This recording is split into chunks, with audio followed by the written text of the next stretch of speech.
Stephen King has written over 200 horror stories, from novels to short stories, selling over 400 million copies, and many have been adapted for television and film. However, out of all of his work, only one film ever had the honour of being directed by the man himself. Why is that? Who was the director who allegedly took over the production after King lost control? And what happened with the film that was so traumatizing that whenever King is asked why he's never directed a film again, he has one answer: watch Maximum Overdrive.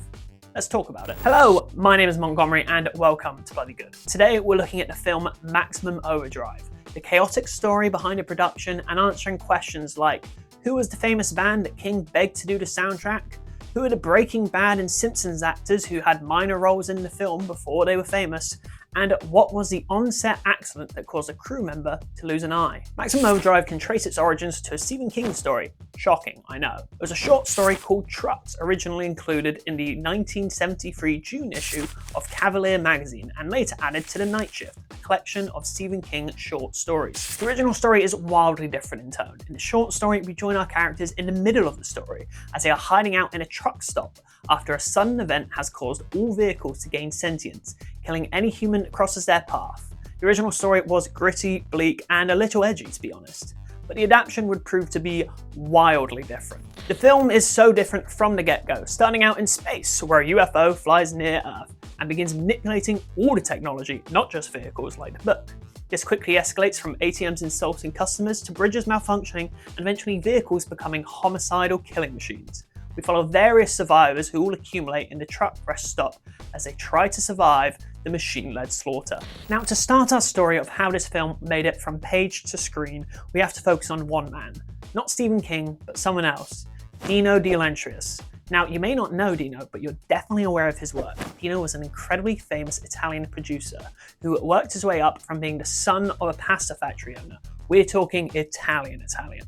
He had to come to America to make the movies that would do well domestically, but then he could also sell internationally. He produced movies such as Hannibal, Flash Gordon, King Kong, and Army of Darkness, and he was famous for the fact he shot outside of Hollywood, going so far to set up a studio in Wilmington, North Carolina. It was here he purchased the rights to several of Stephen King's novels, but this wasn't done to make a quick buck. Well, mostly.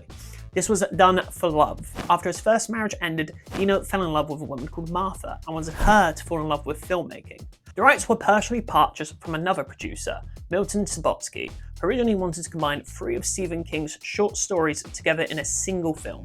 These included Maximum Overdrive, The Lawnmower Man, and The Mangler, and to call it The Machine. The first adaptation of King's work they produced was Firestarter, featuring a young Drew Barrymore, famous for her role in Scream, and it was a financial success, earning over $17 million on a budget of $12 million. The second film was where Dino and King would begin to bond, with King writing his first screenplay for the film Cat's Eye. Now, not only did King write the screenplay, he was present during the whole production, even sticking around during the editing process. It was during this production King turned to Dino and exclaimed that he wanted to direct, and Dino responded, "Sure, why not? You should," and signed King on to a 3-picture deal. When production began, they had a brief discussion around casting the lead. Allegedly, Gary Busey was originally interested in playing the lead, but this never came to fruition. King originally wanted Bruce Springsteen to play the lead role, but Dino took over the casting process, personally hiring Emilio Estevez. Laura Harrington landed the role of Brett after King had watched an independent film she starred in called Dark End of the Street. When it came to begin production and have their first meeting in the studio, Stephen King made the trip from his home in Maine to Wilmington, North Carolina by himself on a motorcycle, traveling a distance of over 1,000 miles, with the trip taking anywhere from 17 to 20 hours if you were riding non-stop. King did this because he wanted to ride alongside semi-trucks on the highway. He wanted to get a better feel for how terrifying big rigs could be when in close proximity and to better know their loud sounds and movements. Now, for the music in the film, King was obsessed with getting the music from AC/DC. When Stephen King went to the band and asked the band to do the music for the film, he went as far to offer them roles in the film, which they declined. The band were hesitant to accept, so in an effort to convince them, King sang their song Ain't No Fun from start to finish. It was this show of admiration that convinced the band to come on board for the film. The film began shooting in May of 1985, shooting right next door to Blue Velvet, and things didn't exactly start smoothly. Now, something you should understand is that Dino had a preference for working with non-union crews. That being said, from the start, the production was a mess. First and foremost, the majority of the crew, including the cinematographer, were Italian and some were from Mexico, and the majority spoke little to no English, which made communication difficult.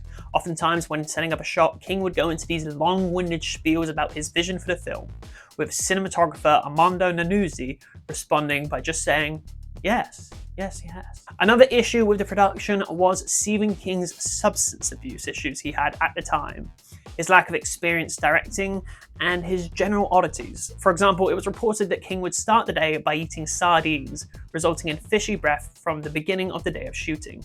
He had copious amounts of cocaine in his system and binge drinked heavily. On-set translator Roberto Croce expanded on this, reporting that he would witness King drinking at 6 a.m. call times and noting that by 8:30 he would be on his 10th beer. To combat King's lack of experience, he invited none other than George A. Romero to set, the man who popularized the zombie genre and who had previously worked with King on Creepshow. Romero stuck with the production all the way to when they were repeatedly editing the film for rating boards. More on that later. Romero served as an advisor and confidant for King, but would allegedly take over the duties of directing when King sought treatment for his substance abuse. Even with this assistant, King struggled to communicate with the crew, not just because of the language barrier and substance abuse, but he couldn't properly communicate his vision for the film visually. Now, the film opened with a bridge scene full of multiple impressive stunts and even including an AC/DC van as a homage to the band. When shooting the sequence in a baseball field, a group of child baseball players are attacked by various machines and one unfortunate child is run over by a steamroller. King instructed the SFX department to place a blood bag under the steamroller to achieve the effect of a bloody printing press, leaving stamps of blood as the vehicle continued.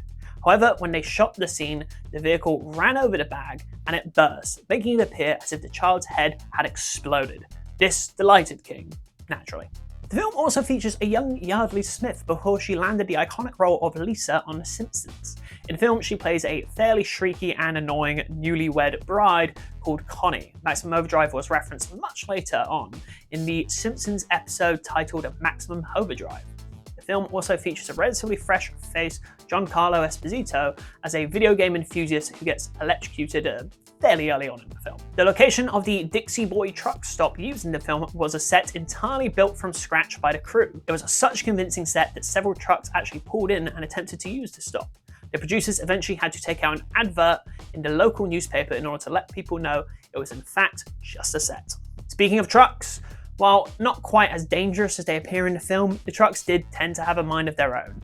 In order to make the truck appear self-driving, they used radio controls to control the truck's movements, and this often came with its own set of problems, as the trucks would often break down, and as soon as they would repair one truck, another one would break down right after. Some trucks we see in the film were actually from local business owners and featured real-life brands, which I don't believe gave their approval to appear in this film, so that's fun.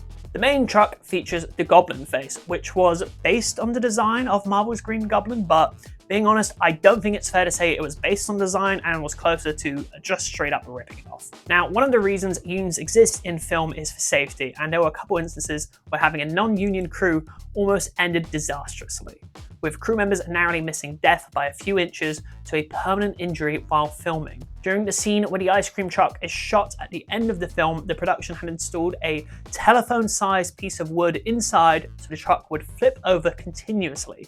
This did not happen. During the stunt, the truck flipped once, then slid on its roof, sliding right into the camera. It was thanks to dolly grip Gene Paul, who pulled the cameraman out of the way at the last second.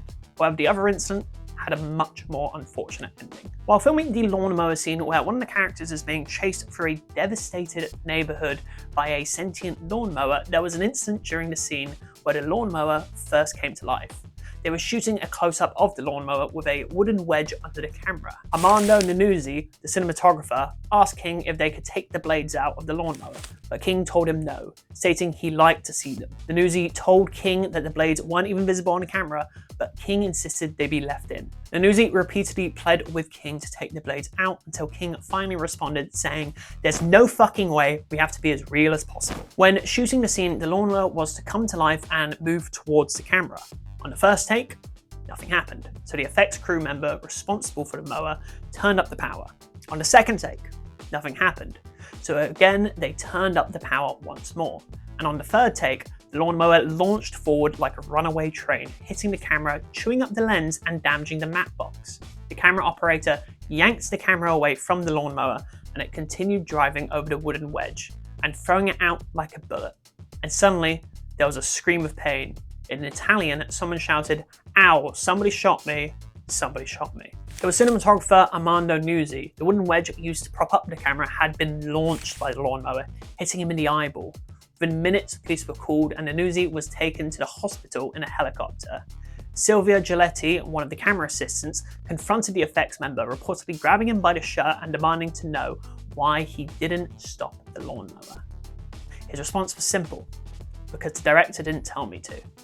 When she confronted Stephen King on why he didn't call for it to stop, King was too stunned to speak. The production took a 2-week break and Nuzzi returned to set with an eye patch. Unexpectedly, morale didn't take a massive hit. When it came to the crew, King made an active effort to be better when it came to the treatment of his fellow workers. He would have movie nights where they would watch films like Godzilla and Night of the Living Dead. The crew were given free popcorn and King would provide his very own commentary over the films. It was also while shooting this film that King learned of the trouble Sam Raimi was having getting Evil Dead 2 made and recommended Dina, who helped Raimi make Evil Dead 2 and Army of Darkness. So if nothing else, without Maximum Overdrive, it's possible we'd never have the Evil Dead franchise. When it came to edit the film, the original cut was far more gruesome than what we finally got with the released film.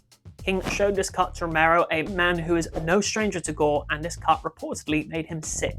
When the cut was shown to the MPAA, the film was labelled with an X rating, which is the kiss of death for a film. Due to this, the film had to be heavily cut, involving removing various scenes, such as a scene of the Bible salesman's face falling into his lap, the evil boss getting shot up by the military vehicle in the Dixie Boy truck stop shootout scene, and finally, King's beloved head explosion. Now, there are rumours of an unrated version existing on VHS, but from my research, these appear to be just rumours, and the scenes that are cut are considered lost media, sadly. With the edits made, it came time to release the film. The film was originally slated for a March 1986 release, but King protested this decision, thinking it was not the right time for the film, and petitioned that the film instead come out on July 25th, 1986.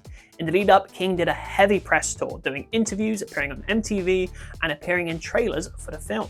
Critics lampooned the movie with scathing reviews, calling the film a mess of a movie, saying the writing was hackneyed and stiff, and in one review by the Washington Post, a critic did not hold back, saying, "The film is like sitting alongside a 3-year-old as he skids his Tonka trucks across the living room floor and says, 'Wee!' except on a somewhat grander scale." And added that as a director, Stephen King proves that he hasn't got an ounce of visual style, the vaguest idea of how to direct actors, or the sense that God gave a grapefruit. The film was nominated for 2 Razzies, for Worst Director for Stephen King and Worst Actor for Emilio Estevez. Speaking of Estevez, he has since gone on to state that he regrets making the film, and that even King regrets putting him in the film. With Estevez quoted in saying, "The few times that I've connected with him over the years, he's like, 'Can you forgive me for that?'" Even Estevez's mother questioned his choice of doing the film. When Estevez explained he just wanted to work for Stephen King, she asked him, "Couldn't you have helped him paint his house?" Embarrassed by the film, King chose to ignore it, and didn't really speak about or even acknowledge the film until a 2002 interview, where he admitted he was, quote, "coked out of my mind all through its production, and really didn't know what I was doing." He later went on to call it a moron movie. At the end of its run on a budget of $10 million, the film's total gross was $7,433,663. King's free picture deal was scrapped, and King never directed another project. However, he has since stated that now he's sober, he would like to try directing again at some point. And as for the original story, it received a TV movie adaptation called Trucks, which was released in 1997, which also did poorly with critics. As for the fate of Maximum Overdrive itself, there's been no news on any alternative cuts being released, but King's son, Joe Hill, has expressed an interest in remaking the film. Have you seen the film? What did you think of it? Let me know in the comments. Personally, while the film isn't great by any means, I think it's a great bit of campy fun to watch with some friends and make fun of. Now, if you enjoyed this video and like hearing stories about how your favourite movies are made, click the link on your screen right now if you want to hear about the story of how they had to fight to give Ghostface his iconic mask and the original look they intended for him. In the meantime, I've been Montgomery, this has been Bloody Good, and thank you so much for watching.